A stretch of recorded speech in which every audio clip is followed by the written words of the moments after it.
Kaixo egunon eta ongi etorri beste saio berri batera. Gaurkoan bi elkarrizketatu izango ditugu gurekin. Alde batetik, Garazi Arluziaga, Jose Mizu Malabe Fundazioko kidea, eta bestetik Juan Luis Etxaburu, Karrikiri elkarteko kidea. Besterik gabe, has gaitezen gaurko edukiekin. Ikus ditzagun orain gaurko efemerideak. 1871ko apirilaren 20an, Estatu Batuetan Ku Klux Klan apartheid taldea ezabatzen duen eskubide zibilen legea deklaratu zen. Nolanahi ere, apartheid ofiziala 1975an bukatu zen. Egun berean, baina 1889an Adolf Hitler jaio zen. 1933tik 1945era Alemanian lider izango zena. Bestalde, 1936ko apirilaren 20an, Espainian Bilboko Atletikek Espainiako Futbol Liga irabazi zuen. Eta azkenik, gaurko egun berean, baina 1971an, Kuban porrot egin zuen Amerikako Estatu Batuek ziaren laguntzarekin saiatutako Kubako badiaren inbasioak. Pasa gaitezen orain gaurko lerroburuen berri ematera.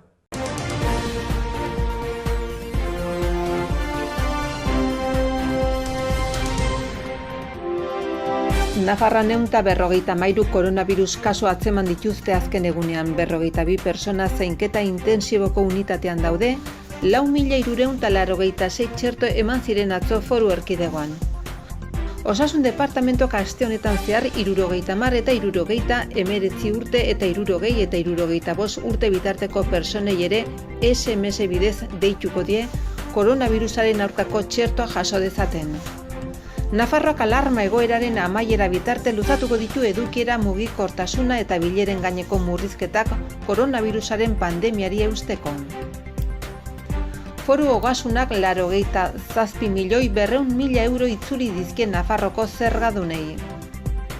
Europar Batasunak 450.000 euro eman dizkio Nafarroak lidergoa duen proiektu bati enpresa txiki eta ertainen berrikuntza hobetzeko.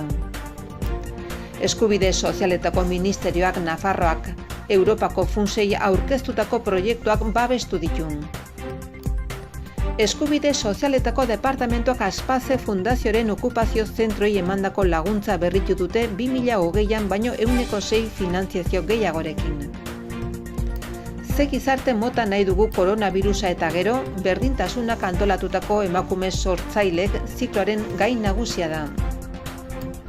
Bizi gira kutxa biral elopean Euskal Herri osoa eta diaspora zeharkatuko duen egitasmo atzo Lekarozera iritsi zen. Aroztegian egiten ari diren kanpaldiaren 4. egunean balore handiko aritzak botatzen ari direla ohartarazi du Arozta plataformak. Nafarroko elikagaien soberaniaren aldeko mugimenduak nekazarien borrokaren munduko eguna baliatu du Kaparrosoko makroganjaren aurkako mezua zabaltzeko. Iruñeko udala kostalaritzaren sektoreari eta hotelei zuzendutako laguntza ildo berria abiatu du 500.000 euroz hornitua. Iruñeko udalak kontratu bat lizitatu du egunero bideo albisteak egiteko udal jardueraren berri emateko ikus-entzunezko baliabideak erabiliz. Indarkeria kontsumitzen aldugu, zikloa, estetika, moda eta publizitatea, Kamixibai eta adingabendako lantegia Sanduzelaiko liburutegi publikoan hortzegunean arratsaldeko 5:30.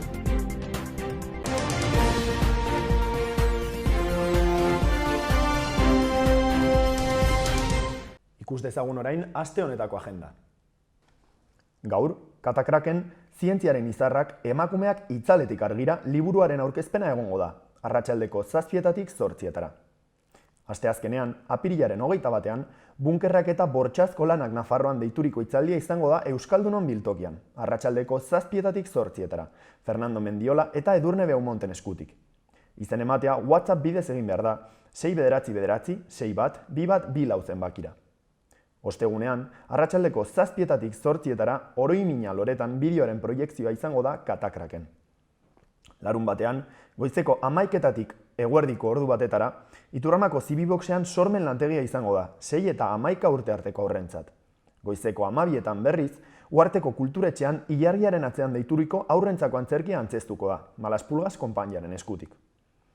Igandean, Euskaldunon biltokitik Mendi Txangoa eta bunkerretara bisita egingo da, goizeko 12:30 ordu 1:00 eta erdietara.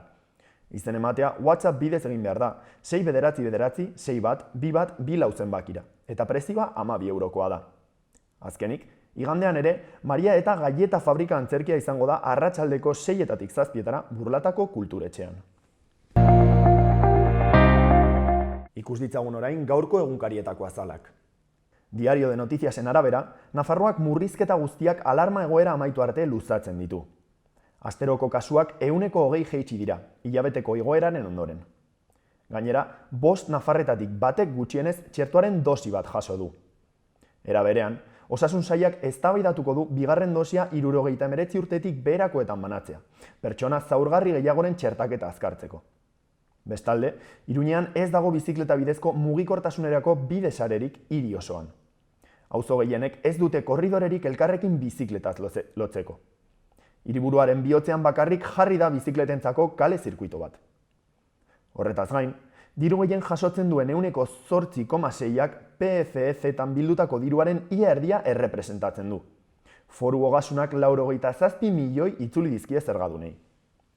Eta bukatzeko, Diario de Noticiasek dio Maiak ostegunerako plazaratu duela San Ferminei buruzko erabakia. Diario de Navarraren azalak dioenez, Nafarroa laugarren olatua geldiarazten hasia eta murrizketa guztiei eutsi die maiatzaren 9 arte. Alarma egoeraren amaieraketaren ondorioek airean jarraitzen dute. Kutsadurak jaitsi egin dira eta ospitaletako egoera egonkortu egin da. Horretaz aparte, errenta presentziala da berriro. Pandemiaren ondoriozko aurreko urteko geldialdiaren ondoren berreskuratu ditu ogasunaren kanpainak hitzorduak. Gainera, 500.000 euro erabiliko dira Iruñeko ostalaritza eta hoteletarako. Hiriburuko udalak gehienez ere 2.000 euro emanen ditu negozioen gastu finkoak ordaintzeko helburuarekin. Bestetik, PSNek eta geroak diote beren arteko desberdintasunek ez diotela gobernuari eragiten. Navarra Sumak uste du sozialistak gero eta bakartuago eta urrunago daudela gizartetik. Gainera, Superligak futbolaren egonkortasuna mehatxatzen du. Europako 12 klubek, besteak beste Real Madrilek eta Bartzelonak, Liga Nazionalen pareko lehiaketa bat sortu dute. Eta azkenik, Osasun sailak bigarren dosia atzeratu nahi du txertoak hartzeko. Gobernuaren planak Pfizer eta Modernarekin immunizatu diren 80 urtetik berakoei eragingo die. Jende asko biltzen duten ekitaldiak mugatzea eta egoera muturrekoa den tokietan debekatzea proposatzen dute. Garak, bere aldetik, azalean dio Osasun sailak bigarren dosia 8 astera ematea proposatu duela.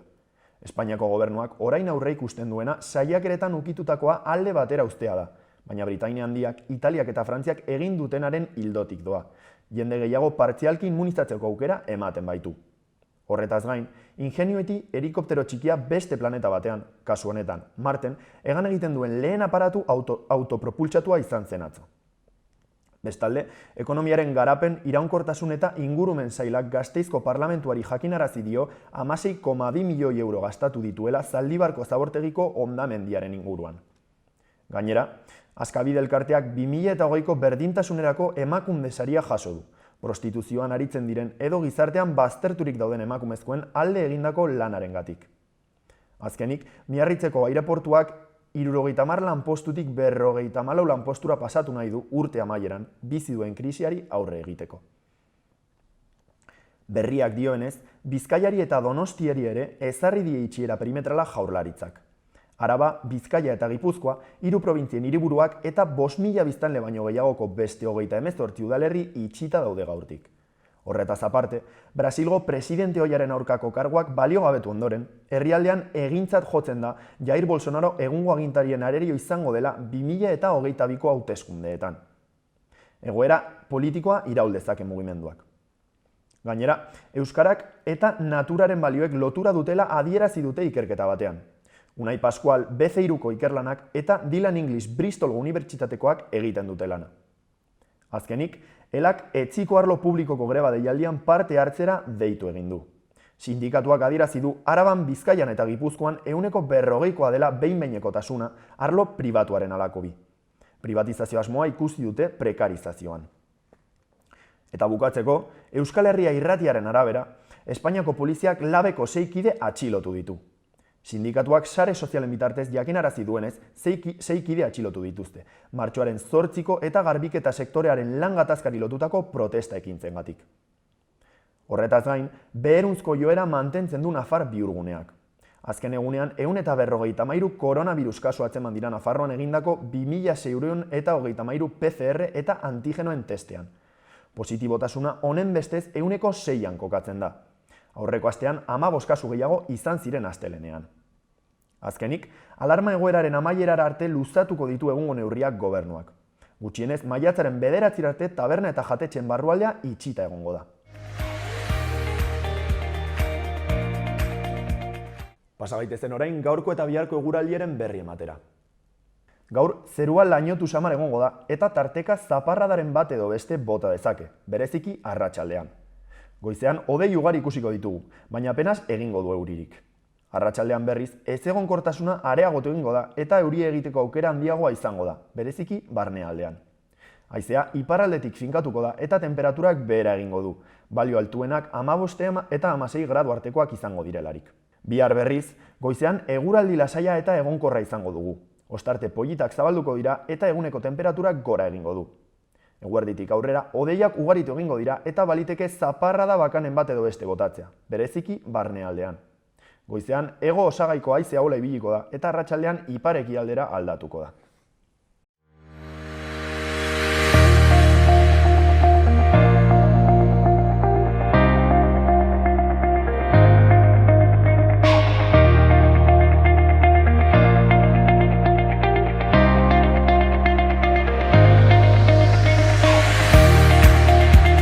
Kaixo Garazi, egunon, zer moduz? Iepa, ondo hemen, teknologia beti geltze. Mila esker hasteko elkarrizketa hau eta zure denbora eskaintzagatik, hori hasi baino lehen. Eta zera Garazi, elkarrizketa horren zergatia, zera da, Josemi Zumalabe Fundazioak, nolabait esateko, eskuartean proiektu bat daukala, ez da, dokumental batek eta liburu batek osatua.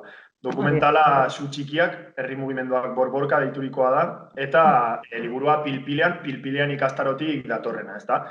Beraz, nik gustoko duena Garazi da, hasi baino lehen testu inguruan ikusleak jar daitezen, pixka bat azaltzea orokorrean, kasu honetan Josemi Zumalabe Fundazioa zer den, ez da?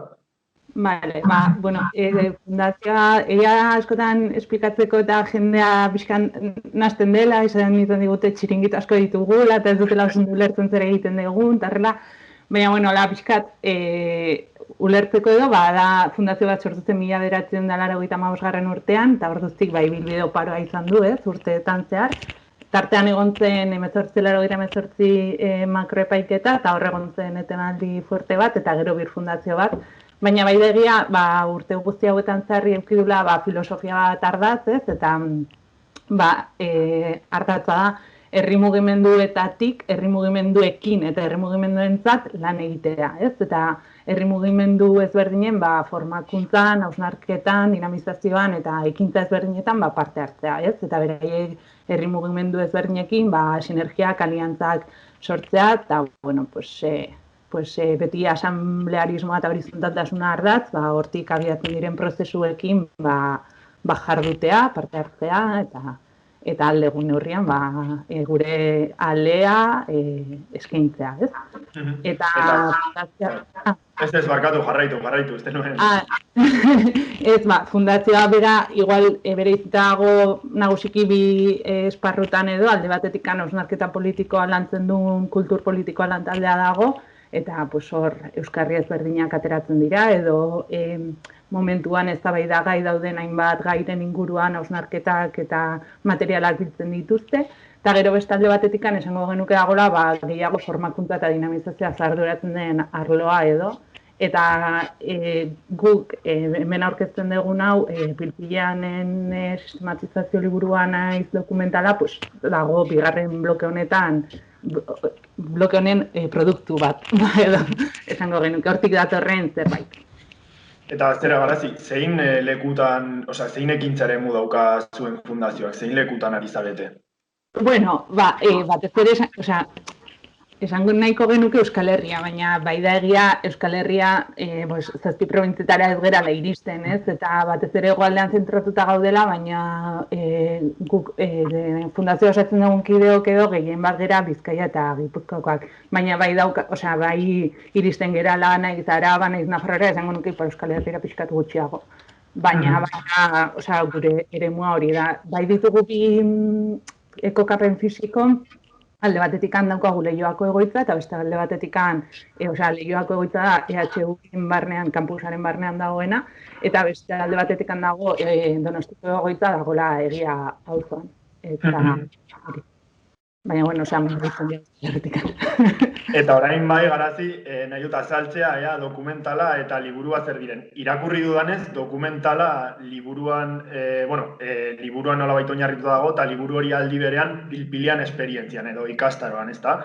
Beraz, azaldu pixka bat, konektaturik dauden biak, zertan datzan bakoitza?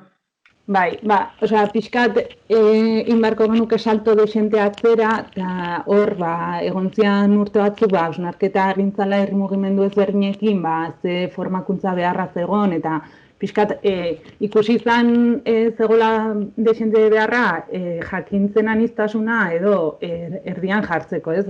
Ez bakarrikan jakintza teorikoan, baizik, borroka bat aurrera eramaterako garaian, ere garrantzitsua dela jakintza praktikoa edo jakintza talde horren osasuna sostengatzeko.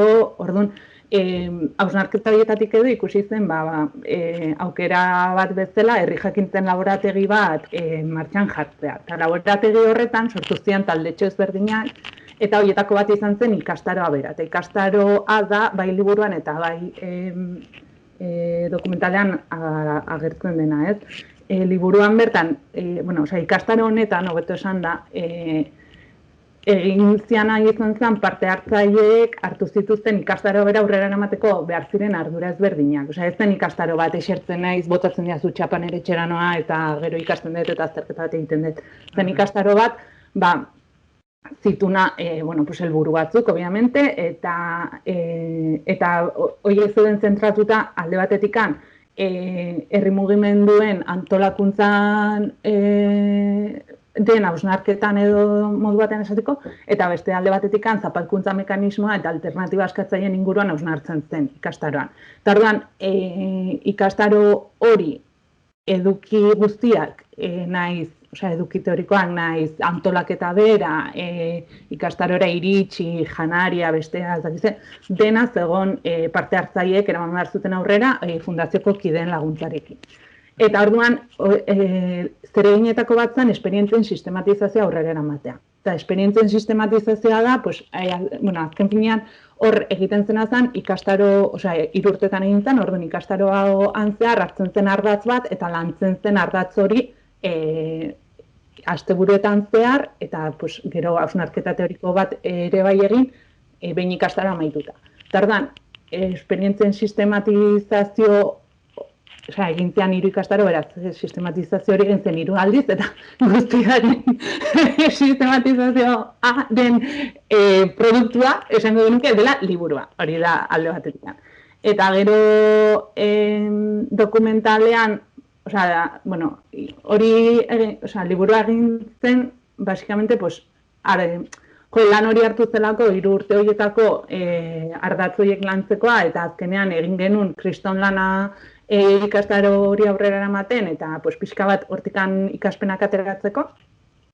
Eta gero, dokumentala izan zen, energia geneukan pertsona batzuk ilusioa egiten zigun azkenean hor bizi izan genitun gauza ezberdinak biltzea, iruditzen zitzaigun irrika pizteko modu bat izan zitekela dokumental edo bideo interesgarri bat ikustea, ni gogoratzen naiz, eztabaida horietan, adibidez jartzen genuen eredu, festa ezagun gaur dani geroa dokumentala egin zutela bere garaian, Emagin eta Bilgunek eta nola izan daiteken zerbait atsegina ikusteko, baina aldi berean hausnarketara eramaten zaituna, eta aldi berean irrika sortzen dizuna, zuk zerbait egiteko. Eta orduan, pixka bat horri erantzuteko, bildu genitun ikastara egin zuten partaide ezberdinak, eta, azkenean, pertsona bakoitzari aportatuko diola zerbait ezberdina, batek ikusiko du, eta jungo da zapore polito batekin, beste bat jungo da, hausnarketa batzuekin, beste batek bataldean behar bada sustatuko du, horrekin zerbait egitea, azkenean dokumentalak sortuko ditula sentimendu ezberdinak, eta guri gustatuko litzaigukela, hori, ea hausnarketara eramaten duen, ea irrika sortzen duen, eta guretzat ere oroitzapen on bat gorde, ez, egin genuen, hori. Eta zera garazi, zergatik, galdetu nahi dizut izenen, dokumentalaren izenaren eta liburuaren izenaren inguruan. Zerbait irakurri dut, zu txikiak zergatik jarri diozuen, baina pilpilean zergatik jarri diozuen ez daukat ideiarik. Arrazoirik aldauka edo zergatik izan zen erabaki hori jartzeko izen horiek? Egia ez ni batu nintzen Zumalabera, jabein nabasia zegoela, baina herri jakintzen laborategia ditu zioten espazio honi, pixkat esperimentazio esparru bat izatean iztelako hasiera batean, eta hala izan zen. Eta horren baitan, ez Zumalabek askotan erabiltzen ditu sukaldearekin zer ikusia duten izenak edo, ez? Eta ordan, Borbor, herri jakintzen laborategia ditzen zen, eta gero laborategiaren baitan talde ezberdinak izan zian murtxikatu, gatzoz pindu, ikazara pilpil izan zen, eta gero dago biltokia, ez daukala izen sukaldistikorik. Eta hori, eta zu txikian deitu genion gero dokumenta, pilpile liburua da, ikastara deitzen zelako pilpilean, eta zu txikian deitu genion, hori ez, azkenean borborka egiteko edo pilpila egiteko zu txikia gardelako, eta herri mugimenduak askotan ez txikiari ez zaio garrantzia ematen, ez azkenean instituzioek edo talde handiek gidatzen dute mundu hau, edo eman dezake gidatzen dutela mundu hau, eta ordan txiki horri garrantzia eman, txikia dago esoa, zaindu beharrekoa, arreta jarri behar zaiona, eta, pixkat, olako metafora erabiliz, zu txikia, eta gero, bidean bertan esaten delako, zu txiki ezberdinak egin dezaketelako iraultza. Bai. Eta zera garazi, galdetu nahi dizut orain, Josemi Zumalabe Fundazioa zein beharren aurrean sortu zen? Zein da zuek betetzen duzuen funtzioa bizartean nolabait esateko? Alde batetik esan dizudana, kultur politikoaren lantaldea, hausnarketa politiko aurrera ematen du, eta momentuan herri mugimenduetan edo jendartean orokorrean dauden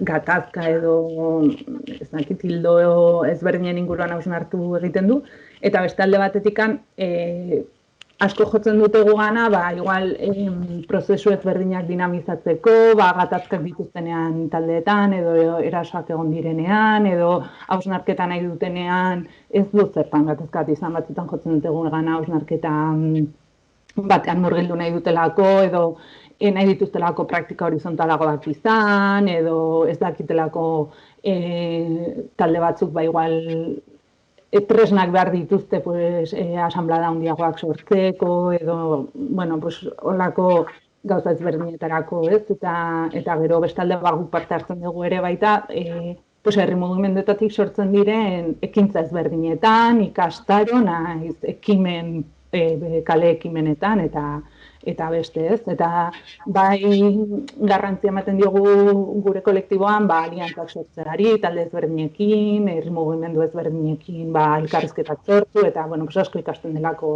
horrela, eta azkenean ere baita, horrela herria egiten guazelako. Oraingoan dokumental bat eta liburu bat aurkeztu dituzue, liburuaren kasuan ikastaro baten ondorioz sortutakoa da.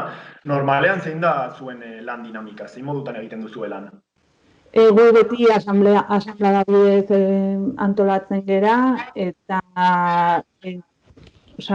gure egiten ditugu asamblada orokor, hainbat asamblada orokor urtean zehar, batzu daude ezarriak eta besteak beharren arabera egiten ditugu, edo igual hausnarketa egunak jartzen ditugu, eta orduan egun horretan goaz gai bat lantzera, kide ezberdinen artean da bat, eta gero talde koordinazio lan talde bat dago, eta momentu honetan ditugu bi liberatu koordinazio lan talde horretan naiz beste kide batzuk parte hartzen dutenak, eta gero bestalde beste taldeak beharren arabera. Adibidez, oraintxe bertan daukagu lan talde bat, zu txikian eta pilpilean liburuaren aurkezpenerako. Eta beti ardatza horizontaltasuna praktikan jartzea edo praktikan jartzen saiatzea da, eta hori eta iritzi ezberdinak kontuan edukitzea. Osea, bueno, pues, hori, azken finean horizontaldasuna eta asamblearismoa. Eta eskaera handia daukazuen lanak. Bai, nik esango nuke baiet. Osea, nik ikusten dugu, osea, urtero egiten dugu ez, eskarien olako balantze bat eta horrela, eta bai jotzen du jendea gugana, egia da, nola ez gehan hainbeste, askotan ezin dugula nahi beste erantzun, edo igual igual ez dugu erantzuten, baina bideratzen dugu, jo egin hauekin edo besteekin edo dena delakoa, baina bai ikusten dugu, jendea kontan eukitzen gaitula, eskarietarako, naiz hausnarketarako, osea, esan nahi dut hausnarketan maietan hitzaldietan edo dena delakorako, osea, ez bakarrikan jakintun eta olako ekuazio batetan, maizik, osea, gauza ezberdinetako bai, herri mugimenduen parte kontsideratzen geha, eta nik uste hor gaudela, bai, badakagula hona baiteko referentzialtasun bat, igual ez leku guztietan berdin, baina, bueno, hori ere normala da. Eta zera, orain dokumentalera eta, dokumentalaren eta liburuaren aurkezpenera bueltatuz, bira bat egin behar duzu aurkezpenerako, ez da, martxoaren 21 hasi behar zen Baionan, ez da, baina azkenean plazaratu behar izan zen, beraz ikusleok jakin dezaten, aipatu nahi baduzu non egongo zareten, noiz egingo duzuen, eta? Bai, apuntuta ditut. Osea, berez hori hasi behar ginen, Baionako gaztetxean hasi nahi genuen, eta gero laborantza ganbaran jarraitu nahi genuen, eta ondoren ja Bizkaira salto egin, baina, bueno, pues Ipar Euskal Herrian dauden dakaten egoera COVID-aren historiarekin oso murriztaia da, hilabete asko daramate ia ezin ezer publikoa egin, eta orduan guk nahi genuen bermatu hau era publikoan eta albezain jende gehien ere irista eta horregatik atzeratzera bat dugu, beraz, eginko dugu, ez orain, aurrerago.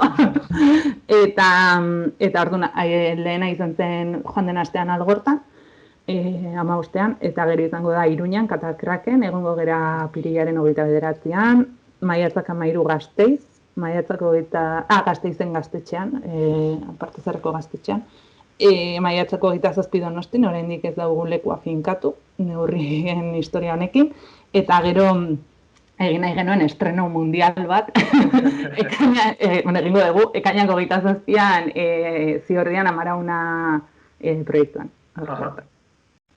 Eta, bai, horiek dira leku guztiak. Horiek dira aurkezpen birakoak, gero edonork, gero sarean jarriko dugu ikusgai, eta edonork eskatzen bani badigu bere kolektiboan ikusi nahi duela, edo bere herrian kolektibo ezberdinen hartan ikusi nahi dutela, eta nahi dutela jutea, juteko prestagongo gea aldegun neurrian, eta bai, hori. Eta zera garazi zuen, azken proiektuan alabait esateko liburu hau eta horren arira egindako dokumentala izan dira. Hemendik aurrera kontatu aldi guztun eskuartean daukazuen proiekturen baten berri edo?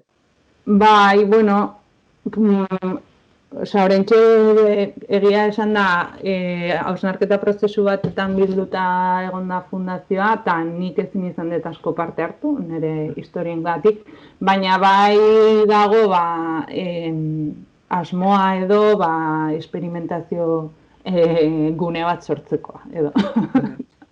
Hori hortan dago, asuntoa.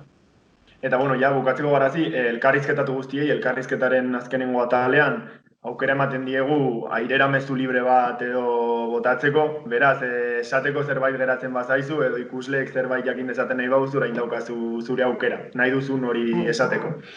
Ezer, gonbidatzen zaituztet ikustera, prezio librean eukiko zutela, eta gero sarean libre ere baita egongo dela bai dokumentala eta liburua, eta kolektibo ezberdinetako pertsonak animatzea ikustera, eta gero beraien kolektiberera matea, eta itzultzea nahi bali badute, beraien ez da, eta horrelako elkarrezketak sortzea eharra izango zala, eta aber ematen da, nik uste ahi dala, así que, ondo, pozik gabe.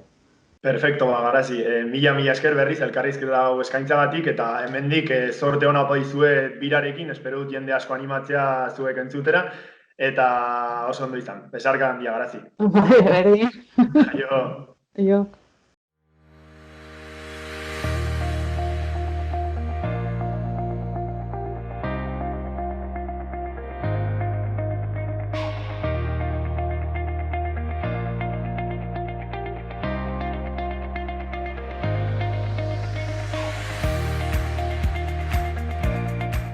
Ikus ditzagun orain udalerrietako albisteak. Burlatari dagokionez, Burlatako udalak salatu egin ditu joan den asteburuan udalparkearen barruan egindako ekintza bandalikoak.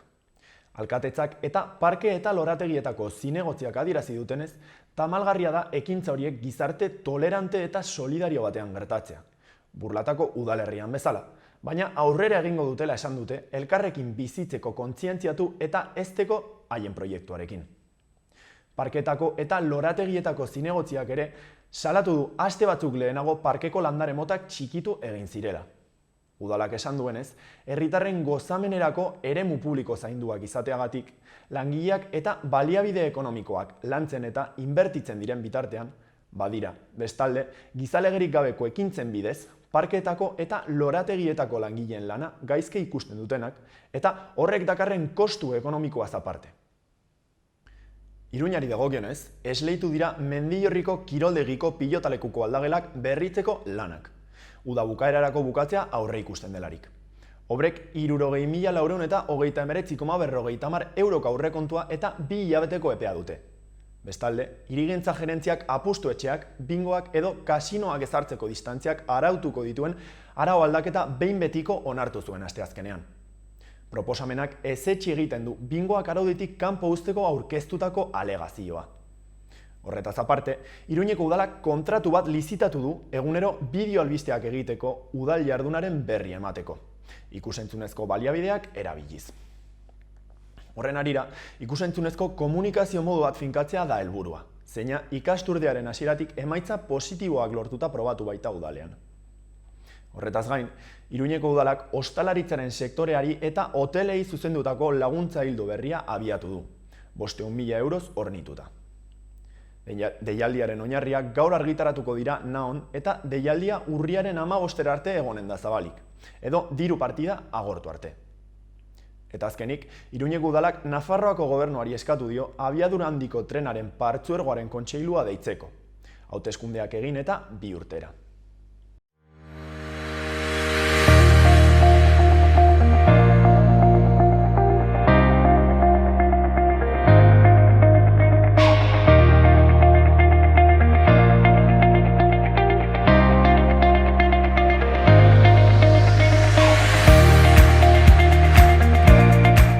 Kaixo, egunon, gaurkoan Juan Luis Etxabururekin gaude, ondarru, deituko zaitut, iruditzen bazaizu. Hobeto, bai. Eta, zera, elkarrizketaren zergatia da Karrikiri elkarteak, asteko ostiral hontan, nazioarteko liburuaren egura dela eta Iruñeko liburu azokan parte hartuko duela, eta horretaz gain ere 3 liburu dauzkazuela aurkezteko, ez da, ondarru? Bai.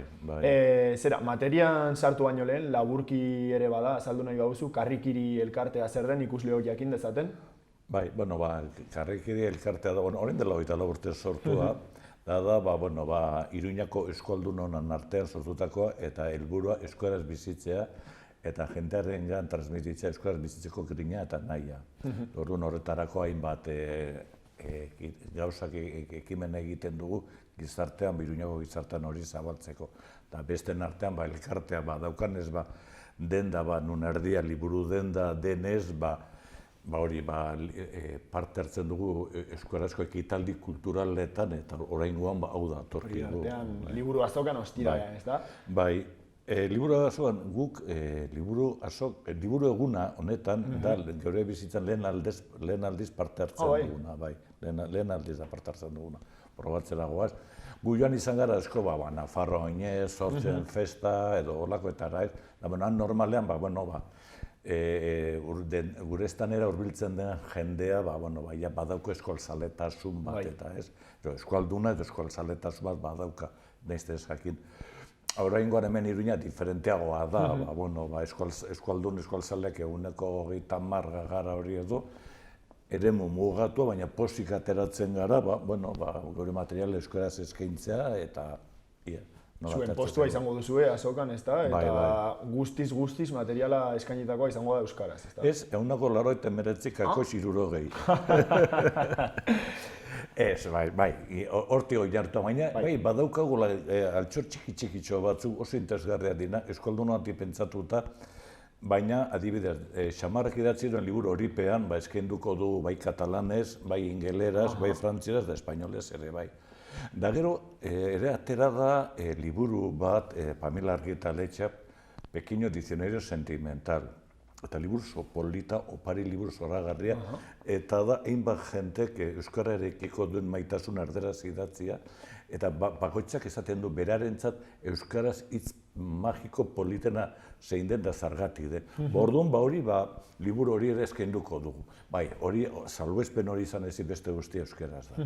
Zera ondaru, irakurri dut Joseba Sarrionandiari ere omenaldi txikitxo bat egingo diozuela egun hortan, ezta? Bueno, a ver, mira, Joseba Sarrionandiak ikusi genuen, irakurri genuen, entzun, irakurri ere bai, eta egin zuen esaldi bat, da berak esaten du, berak ez dela berea, berak entzun zuela, ez, eta hori, eta da, esaten du, oratu zaitez liburu on batekin,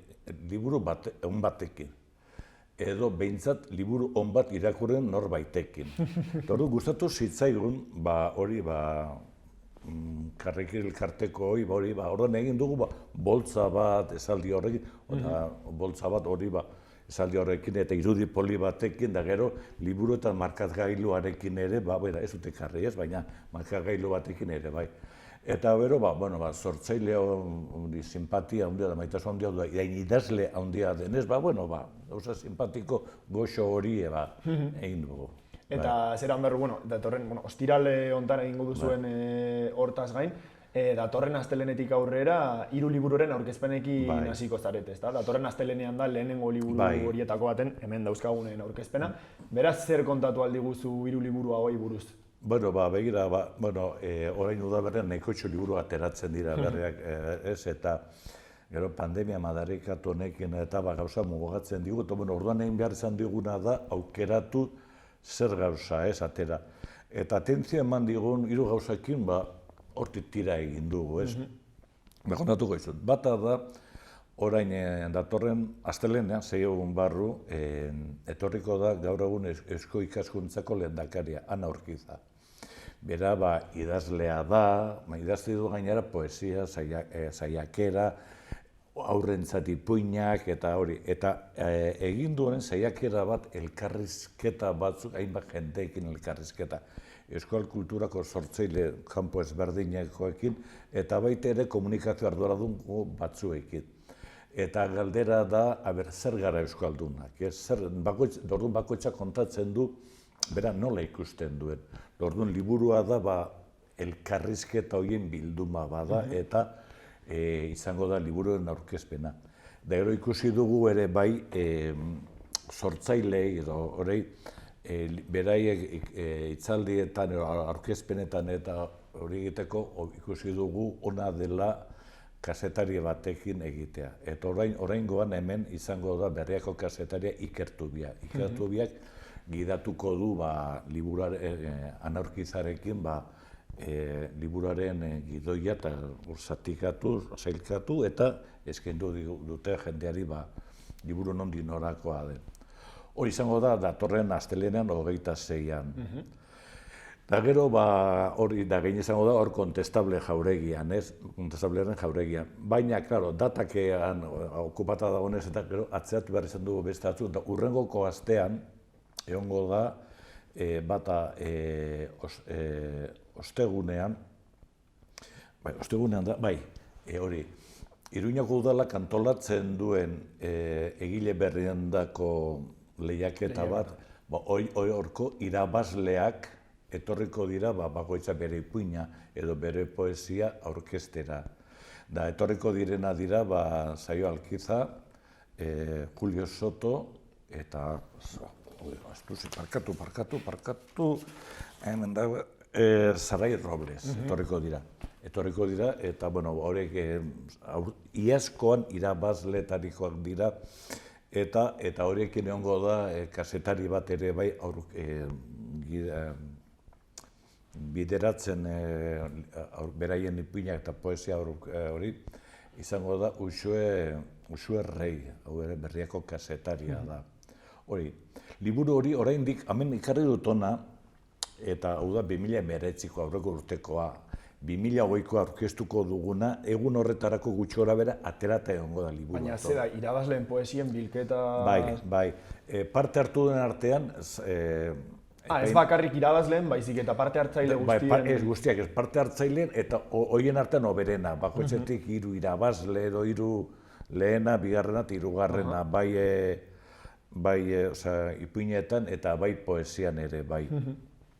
Hori da, eta hori dena liburu batean bilduta, formato honetan, pentsa, 30 urte daramatela hau egiten. Eta hau izan dela Iruñan jendeari idaztera animatzeko eta hori tresna oso interesantea eta jarraitzen du. Eta gu, karrikiretik ere, Iruñan aurkezten diren egile berri, pixka bat, ohore bat, eskindu nahi dugu edo, pixka bat eskaparati izatea nahi dugu, eskindu nahi dugu, eta gero animatu ere bai, jarrai dezaten sortzen.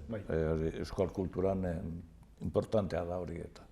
Hoxe eskaintzen dut, pentsatzen dut egun hortarako liburua egongo dela kaleratuta. Hori da bigarren liburu aurkezten duguna, eta hori. Da gero hirugarrena, ikusi dugu interesantea, itzulpena gaur egun euskarara itzulpena kalidade asko irabazi dut. Material oso ona dago euskaratzen da itzultzen, kalitatezko materiala aukeraketan hori egiten dute, eta gero gainera itzultzaile eskola handi bat onba dago. Eta orain ze gertatu da, Iruñarako liburu bat interesantea dena, eta da fiesta. Hau da, Ernest Hemingway idatzi zuena, da liburu hori esker, berak munduan zer zabalduzun San Ferminet da. Eta horgati Iruña... Liburu garrantzitsua Iruñarentzat eta... Bai. Iruña festa, era batean, berak ospea hartu arte zen, era batean, da berak ospea eman da gero, asko aldatu da, kanpotar gehiegi etortzen dira, eta hori ez. Baina, bueno, hori da, hori. Da orduan, Iruñako festetan, relato batean, Iruñako festa kontatzen du nolakoa diren, eta berai asko gustatu zitzaion, eta hori. Orduan, liburu hori, orain euskaratu da, eta gainera itzultzailea da Koro Navarro. Baina gainera gauzona da itzulidu zuzenen ingeleratik euskarara. Eta Koro Navarro itzultzaile trebea da, ona da, eta eskertzen du egin duen lana, eta hori ere aurkeztea, eta Koro Navarro etorriko da liburutaz hitz egitea. Da liburuaren aurkezpena beste itzultzaile bat aurkeztuko du edo gidatuko du elkarrizketa berarekin liburuari zuko ateratzeko. Eta dugu Amaia Apalauza. Eta bueno, 3 liburu horiek, da korona hau garaia bukatzen denean edo, neko genuke urtean zehar gauza gehiago egitea, bai liburuak edo bai diskoak aurkeztea eta horrengoan hauxe dako hau eskintzeko. Eta zera ondarru, liburuen inguruan ari gara, ezta? Karrikiri elkartetik zatoz. Eta, hizkuntza baten inguruan egin daiteke entzute ariketa, hizketa ariketa, irakurketa ariketaren inguruan galdetu nahi dizut orain. Euskararen kasuan, Euskararen sustaketan, irakurketak, euskal literaturak zein nolako garrantzia dauka? Zoritxarren nahi baino gutxiago. Gurean orain den jende batek errerara jotzen du, irakurzaletasun nahi baino txikiagoa da, egia da. Baina, holaxe ere, gure herrekin maite dugunez da, sinisten dugunez da, nahi dugunez, herri kultuago izatea, ekimen horretan jarrituko dugu. Bai, umeen gandik ere sortu nahi dugu ilusio bat, eta komunikazio bat gurasoak eta seme-alaben artean lortzen dugun ume txikitatik irakurzaletasuna lortzeko, eta gero pixka bat bizitzan jarraitzeko, eta hor jarraituko dugu. Nahi baino gutxiago, baina aurrera goaz. Eta gero, hori ematen du beltza dela euskara, triste, baina gero ematen dio memoriari. Orain dela 50 urte, ia libururik ez zegoen euskeraz, oso gutxi ez zegoen. Eta 50 urtetan eman den salto kuantitatibo eta kualitatibo onerantz, izugarria da. Gaur egun dauden liburuak bai aurrentzat, bai gazteentzat, bai helduentzat eleberritan, poesian, edo saiakeran, arte liburuetan gauza, gauza handia gaude egiten. Orain nahi duguna da sortu den hori gu behintzat ero eskaparate izatea eta jentearengan gozea egarria sortu, hor gauza eder hortara hurbiltzeko eta ezitzeko da disfrutatzeko. Hasi da euskal obrak, esan didazulen, zenbait euskal obra beste hizkuntza batzuetara itzulita ere eskainiko dituzuela azokan, ezta? Katalanean esan didazu? Bueno, bai, liburu bat, hor dago liburu bat horipean, euskal izakera ataz... Oinarriz euskaraz idatzitako. Bai. Eta gero katalanera itzuli. Bai, liburu hau da liburu bat Euskal Herria zer den, baina ez historia eta ez politika eta ez zer. Nor gara eskolda, zer gara zein, non didator gure izakera. Horipean, hori mendiaren azpian dagoen herria, Euskal Herria, ez, eta hori. Liburu horretaz. Eta orduan, liburu hori arrakastatzua da, izan da, bai euskeraz, da bai beste, da orduan joan da itzultzen urtetan zehar beste hizkuntzetara. Eta esan dizuan, katalanerara, espainolera, ingelera eta frantzierara daude itzuliak. Da orduan, hori, eskintzera goaz hori. Badakizu Guggenheim museoan zein den libururik salduena, urtero, horipean ingeleraz. Bai, Bai, liburu egin saltzen, de ingeleraz. Pero frantzieraz ere asko saltzen da, baina gutxitsuago, eta espainolez bai, euskarazan gutxi ez. Bai, joaten den jendea Euskal Herria ezagutzeko gogotan, orduan bazin hartzen dute referentzia horipean liburua, da egile honek Xamar, Juan Carlos Etxegoien Xamarrek, badauko liburu hau eginda, dauko eginda liburu bat euskara jendea, euskararen historia eta historian euskara nun dagoen horretaz, hau ere itzuli du espainolera, baskoz izenagin, dero badauko beste liburu bat, etxea, liburu zoragarria egin duena. Eta bueno, da orain dela urte eta erdi, bere idatzizun saiakera batik Euskadi Saria jaso zuen etxera bidean. Nola berak txikitan bereri euskararik ez zutela transmititu, da halako baten harrituta bere amona eta hori euskaldunak zirela, ez? Eta orduan berak euskara rekuperatu du, eta orduan animatzen jentea, hainbat tokita, euskara galduen tokita animatzen jenteari berriro berreskuratzea eta euskaraz bizitzea dei horrekin, ez? Eta hori, liburu horiek eramango ditugu ere, bai. Maitasuna gure herriari ez gara ez onak, ero ez txarrak ez dakit nolakoa garen, baina geu gara. Dordun, bai. Maitasuna geu izarkerari. Zera galdetu nahi nizun ondarru, horipean liburuaren kasuan, itzulpen hori, zeba egin zen? Eskaera zegoen beste hizkuntza batzuk hitz egiten zituzten pertsonen gandik, edo ohikoa ez delako ez da? Euskal literaturaren kasuan, ez da beste hizkuntzetara beste itzultzen agian. Ez da asko itzultzen, oain txasi dira itzultzen, baina hau liburu gehiago, literatura baino gehiago da, liburu divulgatibo bat, hori izateko. Ez, eta oraindik ez digute janamon handirik egiten, azketan itzultzen duzu eta nora itzultzen duzu? Espainolak normalez digute jaramonik egiten, salbuespen bat ez baldin bada, Bernardo Atxaga bat, edo Kermen Uribe bat, edo hola ez digute jaramonik, baina bai bada hola egiten pixkanaka, orain ikusi du Uxue Alberdiren liburua, Janis Joplin, erderara itzulita eta bigarren, hirugarren edizioan da, hola, bai, eta, ona da, ez zabaltzea hori edo, lortzen dugu zabaltzea eta dagoen traba mentala kendu eta gauza honak ere gure herrian idazten da, badaudelako, kantera on bat eta, bai. Esan berri duzu Ondarru, agian bakarrik euskal idazle handiek nolabait esateko daukatela aukera hori itzuliak izateko edo handiak bihurtzeko.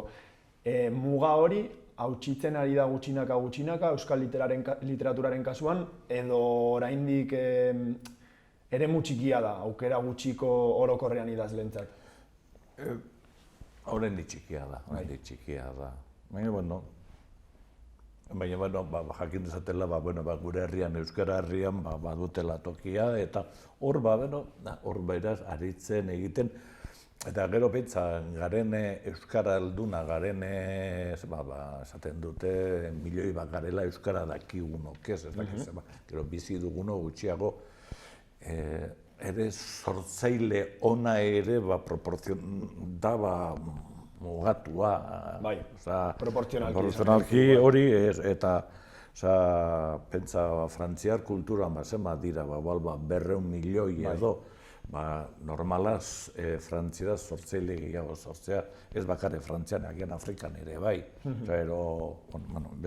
Beraien kolonian inguruetan, espainolakin ere berdin, ez, gerta daiteke bai Espainian, edo bai Hego Ameriketan, ez, eta hori.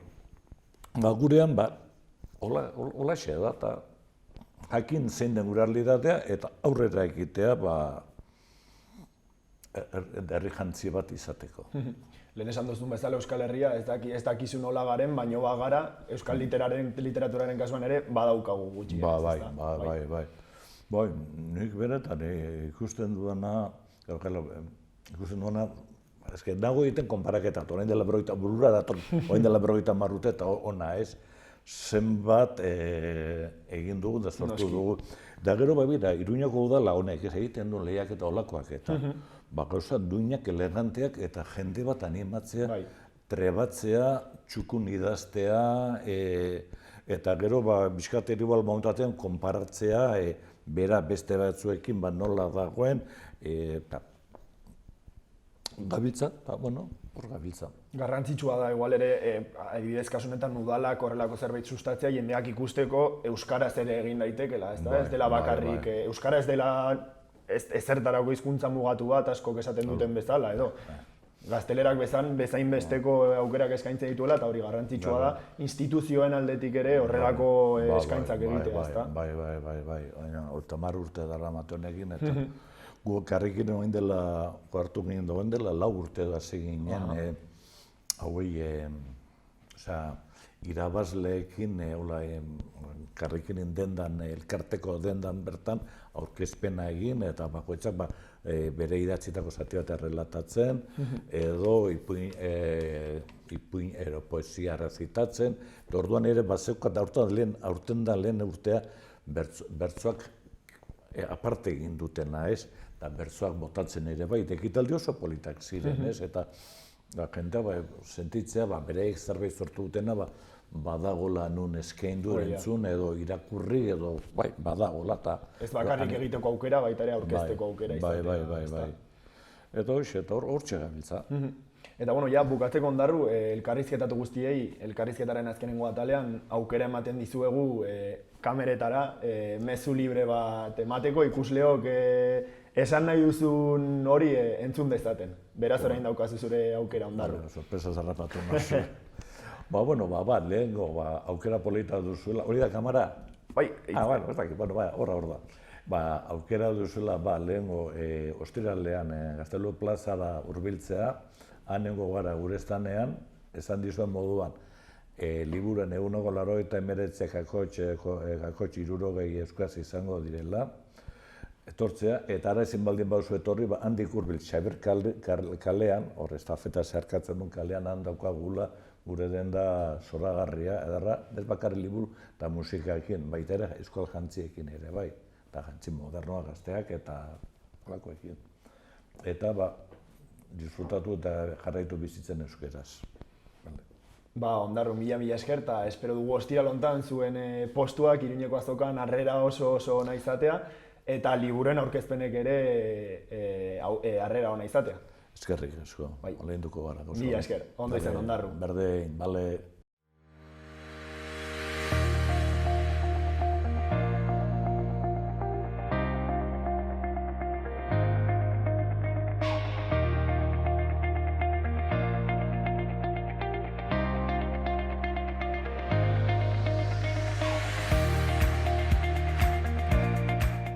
Hau izan da guztia gaurkoz. Mila esker hor egoteagatik eta bihar arte. Gobierno de Navarra. Nafarroako gobernua.